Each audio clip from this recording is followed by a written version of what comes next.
On today's episode, will your PHT get better on its own? Welcome to the podcast helping you overcome your proximal hamstring tendinopathy. This podcast is designed to help you understand this condition, learn the most effective evidence-based treatments, and of course, bust the widespread misconceptions. My name is Brodie Sharpe. I'm an online physiotherapist, recreational athlete, creator of the Run Smarter series, and a chronic proximal hamstring tendinopathy battler. Whether you are an athlete or not, this podcast will educate and empower you in taking the right steps to overcome this horrible condition. So let's give you the right knowledge along with practical takeaways in today's lesson.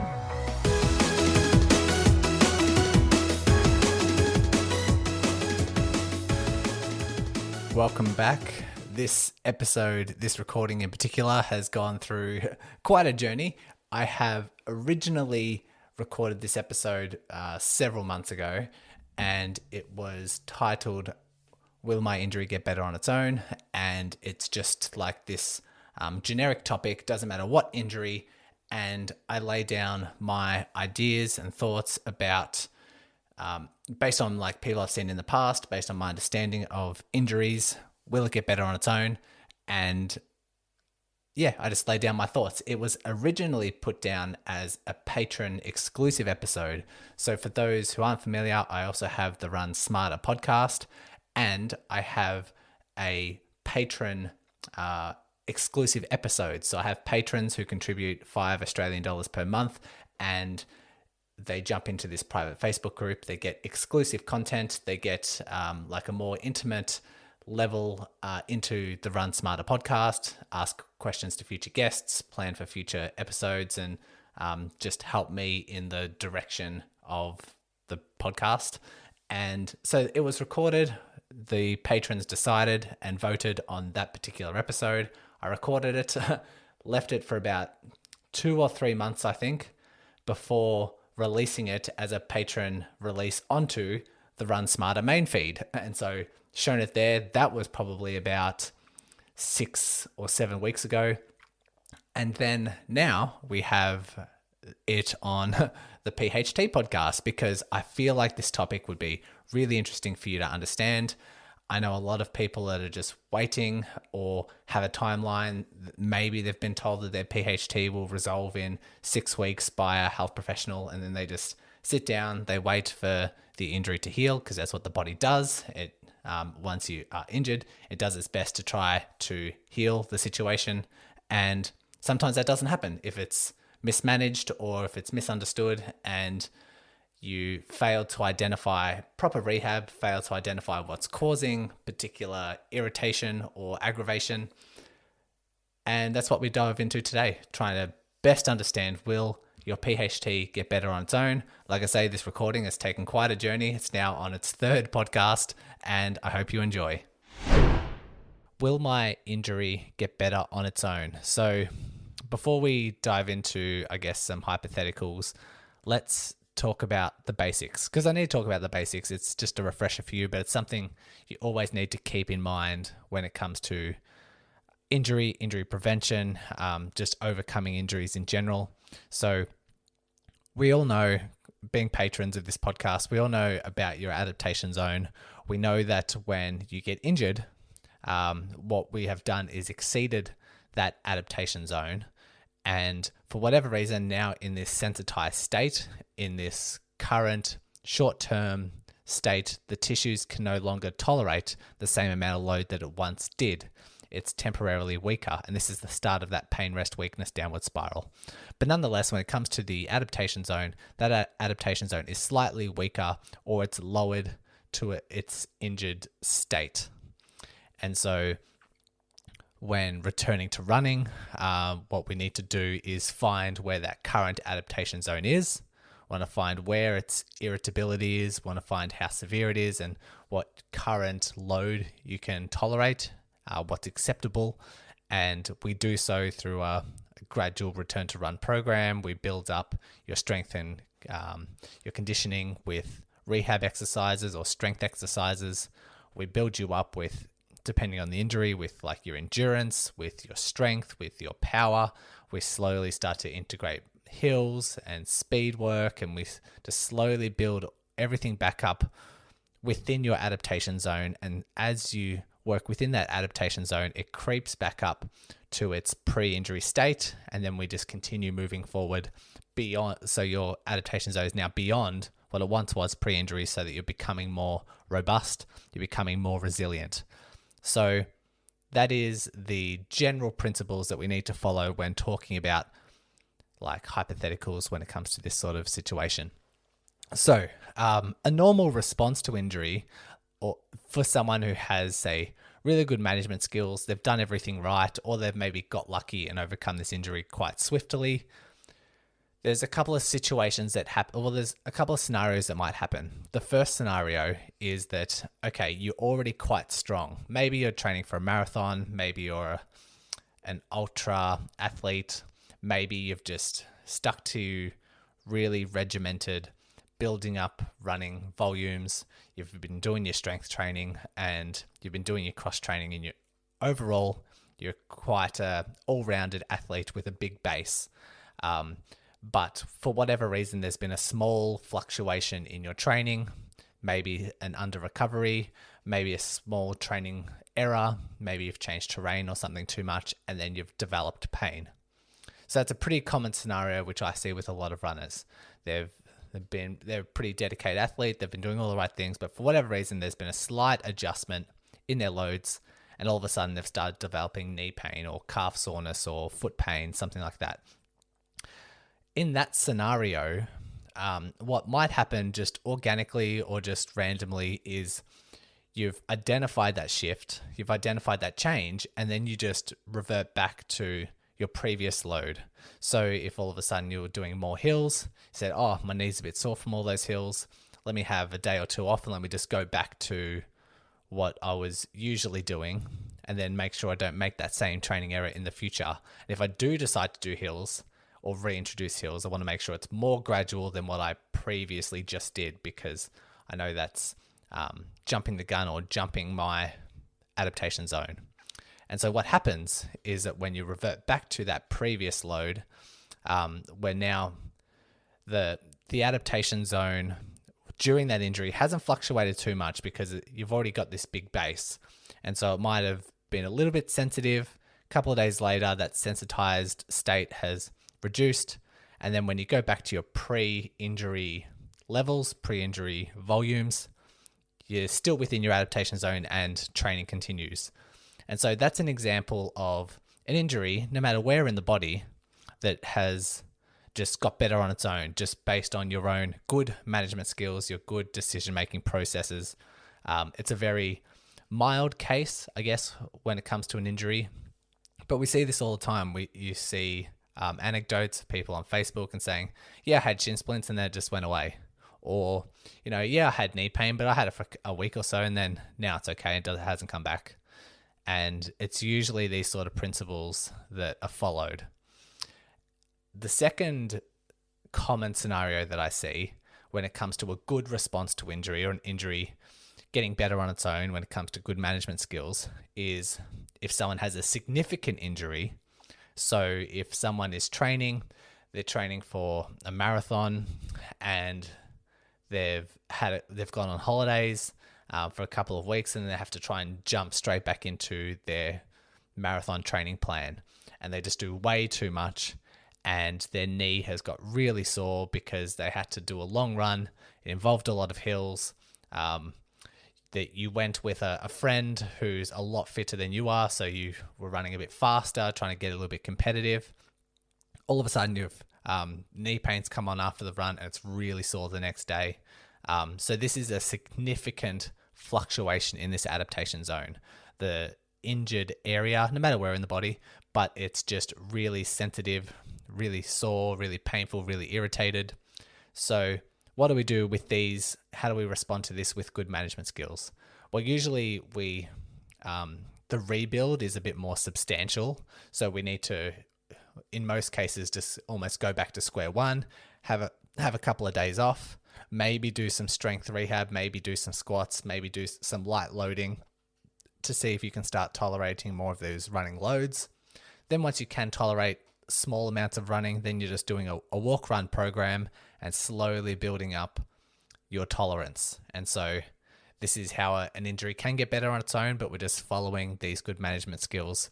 Walk run programs are perfect for this type of scenario. And then what we're doing is we're finding your adaptation zone, which is a lot lower than that first scenario. But then we're just following the exact same management skills and just building you back up. So those two scenarios, no matter what injury type, are examples of how an injury could get better on its own. But it does require education, it does require accurate interpretation of symptoms, it does require sensible decision making. And so that's when things can go awry, which is what I want to delve into now, which is where things can actually go wrong. So I've gone through a list. I've got a list of 5 things here of when things can go wrong with an injury, which then means it won't get better on its own, or it's very, very tough for it to become better on its own. And this can easily revert to getting better on its own once you follow those management skills, once you follow those 2 examples I used before. But people don't often have those. They either don't make the sensible decisions, they don't know how to make those sensible decisions, they don't know anything about good management principles. They've followed the wrong advice. They've gone to a health professional who only just works on passive treatments like dry needling and massage and say it should get better on its own.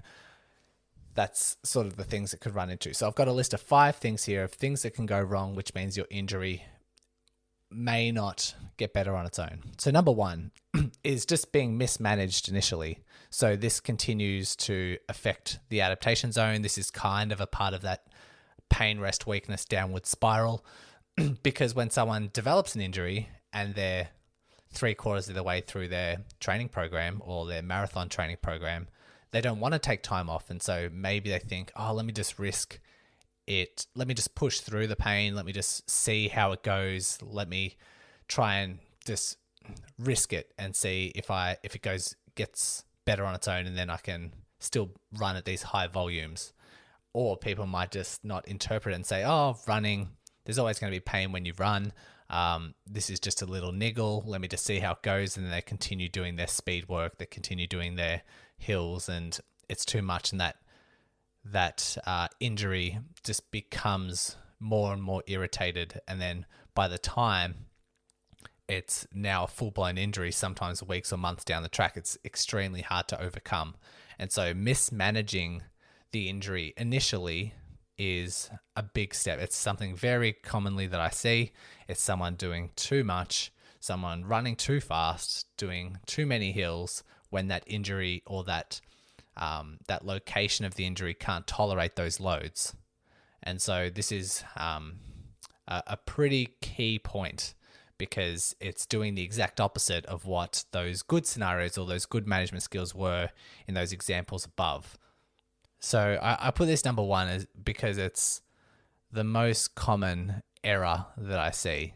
And so keep that in mind. It can get better on its own if you then change your habits, or if you then change something that you're doing. But often when I talk to runners and they come in because they've got an injury for 6 months, 12 months, and you go back to how it very first was created, you can see that the injury itself, the site itself, was starting to develop some symptoms, and then they've just either ignored it, or they've pushed past it, or they've just decided to risk and just do a race, do that triathlon, do that ultra marathon, and that's what's led to the downward spiral that they found themselves in.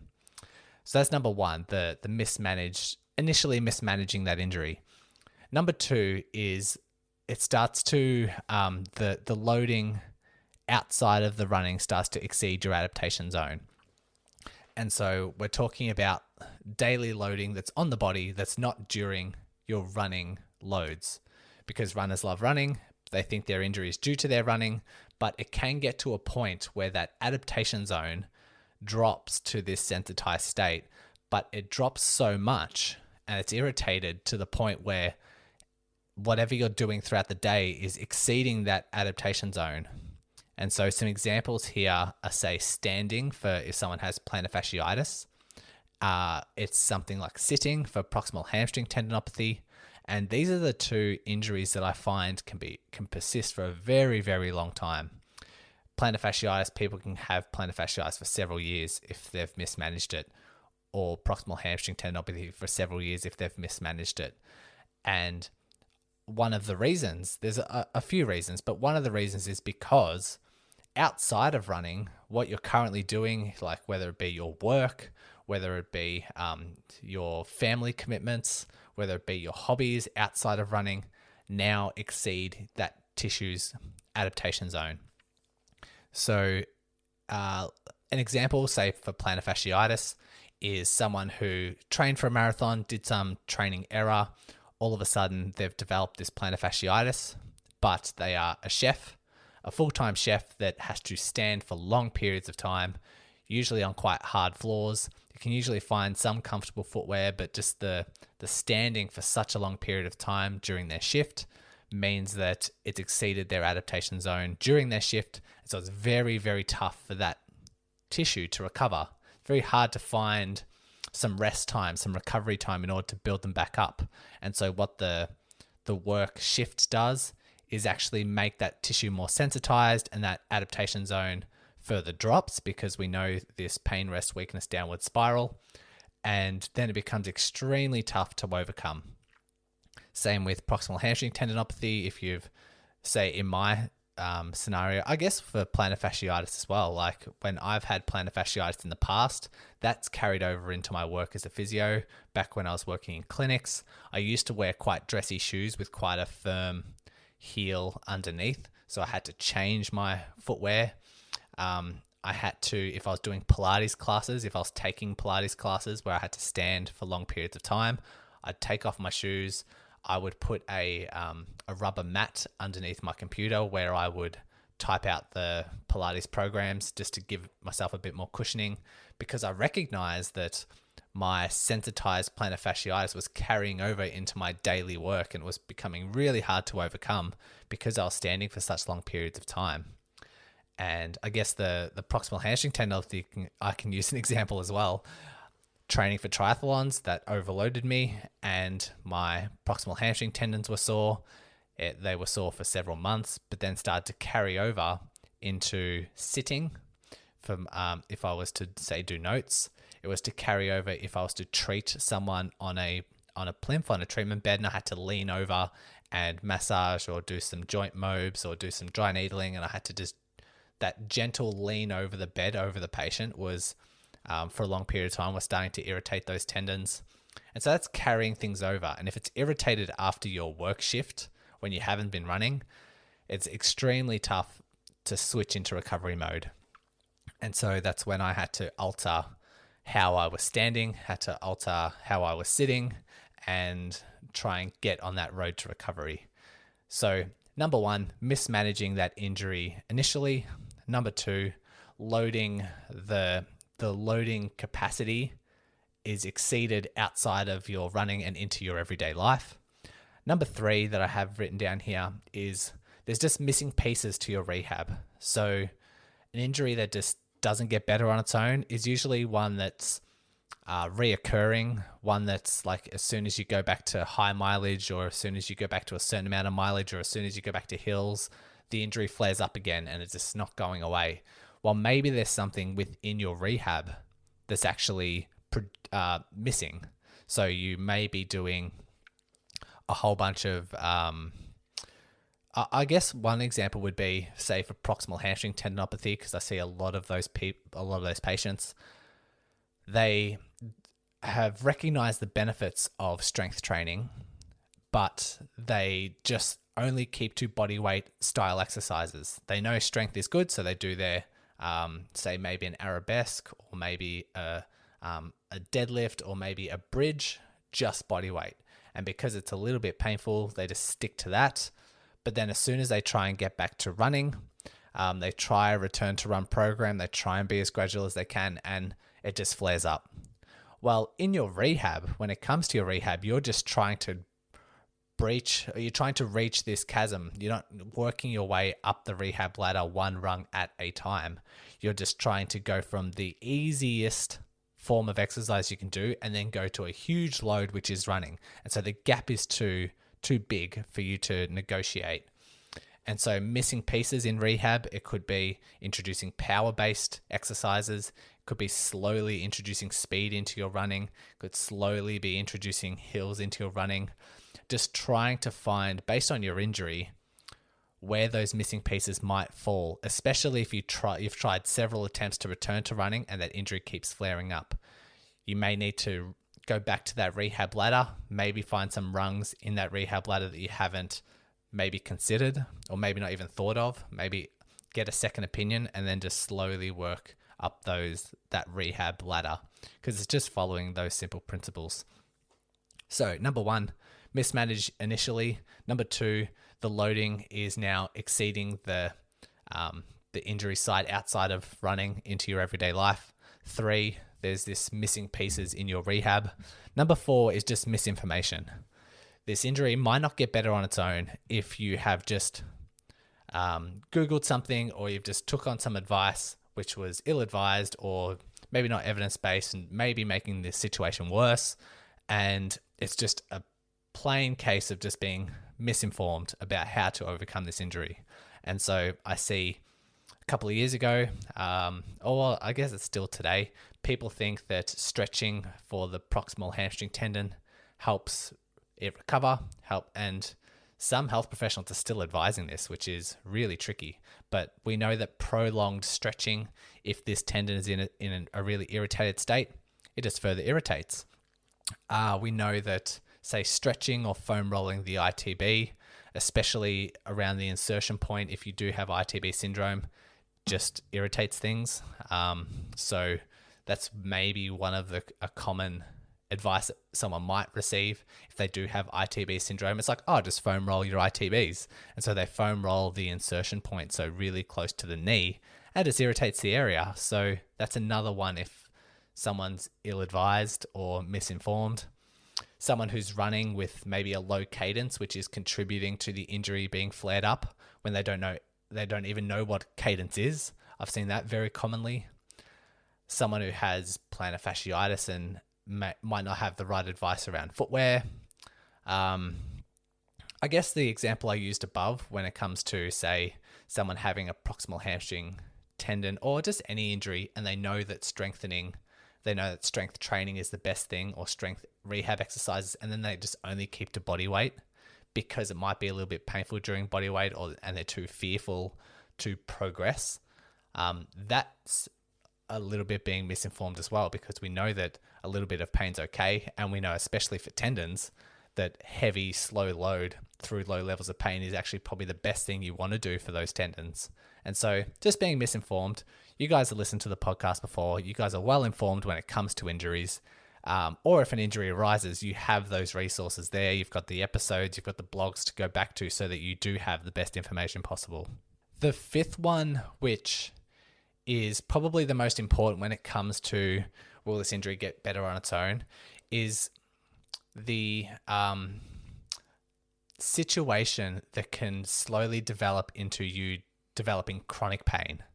And so there may be certain events, there may be certain things that transpire that leads to the pain signals getting mixed messages from these pain signals. Because we know that pain can have, tissues in the body usually heal within a couple of weeks, or a couple of months max, depending on their blood supply. But we do know that pain persists well beyond several months in some cases. And what's usually associated with what we call chronic pain is experience of anxiety, experience of frustration, increased high levels of stress, maybe under recovery, and the brain has just evaluated this area based on context, based on past experiences, to prioritize this as a real threat, a real high threat. And so everything becomes quite sensitized, everything becomes quite irritated. And so pain persists beyond the time of tissue healing and will develop into chronic pain. And this you can usually sense within a runner who's had a certain injury. They've got really high levels of pain for no apparent reason. Their flare-ups are really random, doesn't really make sense. They're very anxious, they're very fearful to load that area, very apprehensive to run or load the tissues, and experiencing quite high levels of pain for no apparent reason. And an injury can definitely not get better on its own if this chronic pain isn't addressed. And how we address that is a very complicated topic, whole podcast in its own. I do have podcasts on it. We can interview say Rachel Zoffness, the pain specialist, or I have other pain episodes on the podcast on the main feed to address and talk about chronic pain. But this is one scenario. If we have to talk about, will this injury get better on its own?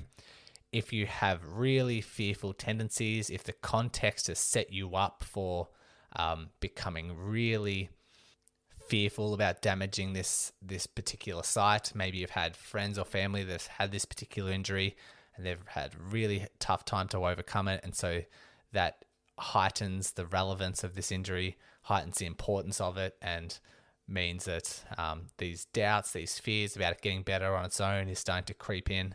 That all just ramps up the brain, ramps up the nervous system, and really introduces that sensitized state really early on.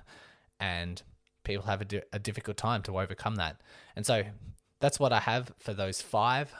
So this is where things go wrong. Mismanaged, the loading outside of running is exceeding the capacity, missing pieces in your rehab, being misinformed about how to recover this injury, and then circumstances that might slowly develop into chronic pain or mixed messages when it comes to the pain signals. And that's what I have written down. And so to finish, I guess there's a bit of a checklist that I have here. If you do have an injury, or if you wanted to educate someone else, or maybe if someone else is injured and you want to show them this checklist. So number 1, follow the right adaptation principles. It's just the first 10 episodes of the podcast, really. Follow those good management skills, those 2 scenarios I used at the start of the episode. 2, when it comes to managing an injury, you want to have a week-by-week analysis and really just follow, is the injury getting better on its own? You need to follow a trend, because there might be certain fluctuations or certain flare-ups that you might interpret this as not getting better on its own, but you really need to document these things and take a step back, because especially when it comes to chronic tendon issues, this gets better very slowly, very gradually, and you will see a trend if you document it and take a big step back. So week by week, month by month, are symptoms slowly getting better? And if it's not, that means we need to change something, which is the third part I have here. You need to change the plan if things aren't working. If you are doing bodyweight exercises for 6 weeks and your injury is staying exactly the same, you need to change something. That'd be getting a second opinion, that'd be delving more into the research, maybe looking through some of the Run Smarter resources. If you're doing it for 6 weeks and nothing's getting better, and you continue to do that for 3 months, odds are it's probably not going to get better. So we need to change something. Number 4, just find any missing pieces if it's not getting better on its own. So that might be your reintroduction to running. Like I said, it might be the speed work. It might be doing some power-based exercises. It might be lifting heavier in the gym. It might be a more gradual return to run program. Find these missing pieces in your rehab. Find a really well-designed rehab ladder with a lot of incremental rungs in that ladder, and then slowly work your way up. And number 5, just sort out the right information. We've got the Run Smarter podcast. We've got the Run Smarter resources to try and find and inform you the best way possible. So that checklist, follow the just general adaptation principles, follow your trends week by week and try and see if there's a trend on the improve, because day by day fluctuations can happen. Number 3, if there is no change in symptoms, you need to change the plan.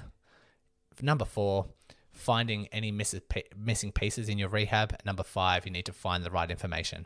So in the short answer, if I was to say, will injury get better on its own? Just generally speaking, yes, they will get better on their own if you do make those sensible decisions. And no, they won't get better on its own if it's continued to be mismanaged. Thanks once again for listening and taking control of your rehab. If you are a runner and love learning through the podcast format, then go ahead and check out the Run Smarter podcast, hosted by me. I'll include the link along with all the other links mentioned today in the show notes. So open up your device, click on the show description, and all the links will be there waiting for you. Congratulations on paving your way forward towards an empowering, pain-free future. And remember, knowledge is power.